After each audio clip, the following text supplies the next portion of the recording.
Witches encouraged by Lana Del Rey gather at midnight to hex the president outside Trump Tower.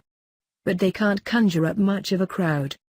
Witches protested Donald Trump at midnight on Friday by casting a spell on him. Only a handful of people gathered outside Trump Tower in New York. Men and women worldwide had pledged to cast a spell under the crescent moon. Singer Lana Del Rey had earlier tweeted a photo of herself saying, "At the stroke of midnight February 24th the ingredients could be found online." Twitter was flooded with photos of witches posting photos of their spell setup.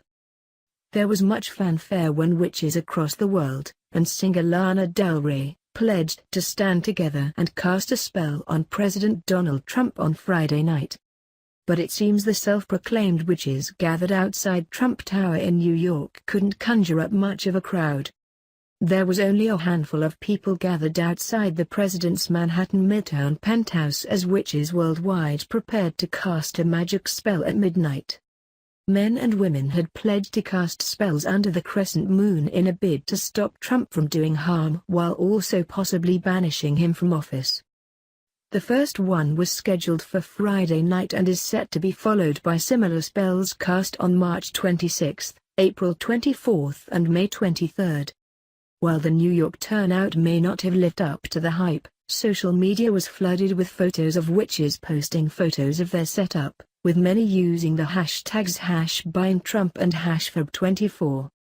Lana Del Rey had earlier tweeted a photo of herself with the caption, "At the stroke of midnight February 24th, March 26th, April 24th, May 23rd ingredients can be found online." Her tweet appeared to be referencing the spell being shared by the witchcraft community online as they prepared to hex Trump.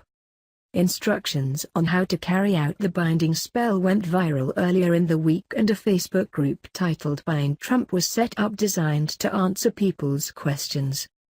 Among the objects required to complete the spell was an unflattering photo of Trump, a tiny orange candle, a tarot card and bowls of water and salt.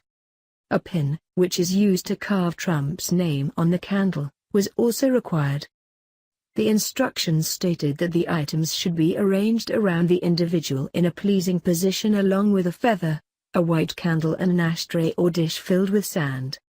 From there, a prayer for protection was to be said by all participants before they launched into the chant, which was allegedly created by a member of a private magical order. In one refrain, the witches were to chant, "I call upon you, to bind Donald J. Trump, so that he may fail utterly, that he may do no harm to any human soul." The second verse tackled a different issues, with the lines, "Bind him so that he shall not break our polity, usurp our liberty, or fill our minds with hate, confusion, fear, or despair, despair,